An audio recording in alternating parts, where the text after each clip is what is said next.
Astro Granite again. I'm not really sure what everyone's doing to go through this much, but hey, we got another refill. And issue 64. It's a paint issue, so you know how quick these go, so let's get on with it. Who uses this much Astro Granite? Why? Okay, gotta do something a little bit different here. The usual desk you'll see in these videos is, well, it's a little occupied by a bunch of stuff and I can't be bothered moving it, so office desk. Alright, so in issue 64, I'm sorry about the glowy spot, I can't do much about that light right now. You have an explanation of the Sol system, which starts, that's kind of the main map you'll see a lot of. Here is the Sol system with obviously Terra or Earth, Mars, Saturn, Venus, Mercury, and Jupiter. A closer up of that with the Moon, there's Earth, Phalanx, the Imperial Fists Fortress. That's us in the middle, and then going out to all the different places. There's Fenris, and then there's the Saturn and its moons, and then I think that's Mars, and so on. So it's a really nice map. It gives you a bit of explanation. There's a little story down the bottom there, and a bit more detailed in there just about what is what. And Titan, home of the Grey Knights. Another bit about Chaos and the rising of that one. Big story there. Moving on, we have a whole bunch in this issue on Tyranids, which is really cool for me. I do have a very, very small amount of those guys. And just the different hive fleets and where they've come from, and you know, just explaining a little bit about that. Really nice showcase in this, actually. You can just see all these lovely painted up Nids versus some Ultramarines going on there. They're really cool. I do like them a lot. Yeah, so just a closer up look of Leviathan there. That's a hive fleet. And then some of the different ones.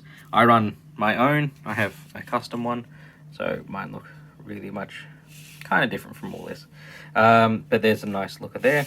Moving on from that, we move into drop pods. One of my favorite vehicles for deploying troops. Can be a lot of fun. You can do some really silly things, but it is quite entertaining. I used to run a few of these back in like 7th edition, but for my dreadnoughts, just to get them in nice and close. Bjorn loved his drop pod. It's a good way of getting him actually into combat. But yeah, it's a really nice model, especially when you paint up the middle of them. It's not like a Land Raider where it's like you keep it closed up and no one's really going to care about the interior. This is one of those models that really is really quite open unless you glue the door shut, but then that's kind of boring. A story for Blood Angels versus the Tyranids here. It's quite entertaining. It's just about them holding everything off. Now, something I did find quite nice when I was going through this is this painting guide actually goes through using black Thousand Suns and Temple Guard Blue, one of my actual favorite colors to use, and doing, well, plague weapons and a few other things as we flick through, as you'll see. So just highlighting the black just to give you that nice plague sword kind of a feel, and then just giving it a further highlight just to make it really pop out. But it also goes through like doing some of the carapaces on the flying bugs. The mandibles. This is actually really cool. I've never actually thought about doing it this way. A lot of people just paint them straight up bone and leave it at that. This is nice contrast to the green.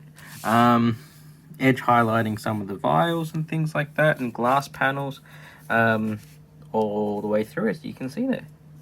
It's actually quite nice. And it's nice to see these models getting more and more painted, even though, you know, as they go. And, you know, they did throw in some of the Space Marine stuff with their small amounts of glass and vials. Moving on, we have a really big mission actually for the Conquest magazines. It's using 3 of the battle mats already joined together. As you can see, or alternate setups, depending on how you want to run this, and it's just massive fight. Again, would have to be adapted to actually fix all this up now with the way the rules work at the moment, but they destroy the batteries. All right, that's how, you know, deployment, that type of thing. There's your forces, and then you've got this big cutout piece for anti-air battery. I have 2 of these lying around somewhere. The actual, that thing, I got like 2 of them somewhere. I have no idea. Lost the time in a box in space, who knows. And keeping this quick, what do we move on to? Issue 65. Captains. That is a captain in Terminator Cataphractii armor. I cannot pronounce it. I am butchering it. And a normal captain with a plasma pistol and a, I want to say Cronus, but it's going to be something else, and someone will correct me later. So thank you if you do. These are really cool. I do like the look of a lot of the, I guess, 30k armor. The really early stuff, Mark 3, Mark 4s, that kind of thing. But again, I don't know much really about the 30k stuff, so someone will have to correct me on that one. But they look really cool. They're nice and different. Obviously, mine will not be Ultramarines. They will be Blood Angels. So yay. Nothing so far has all the symbols, so they can be whatever you like. Just maybe mix up the head if you're not using that. Moving on from there, issue 66, we have a Icon of Despair. Again, kind of a cool looking model with the staff. It's a banner, but we'll learn more about that when we get to issue 66. So guys, yeah, I don't really have to explain to you what Astro Granite is. I mean, it's Astro Granite. We've covered that enough in these issues so far. So guys, have a good rest of your, well, it is a day, so have a good rest of your day, guys, and I'll catch you in the next one.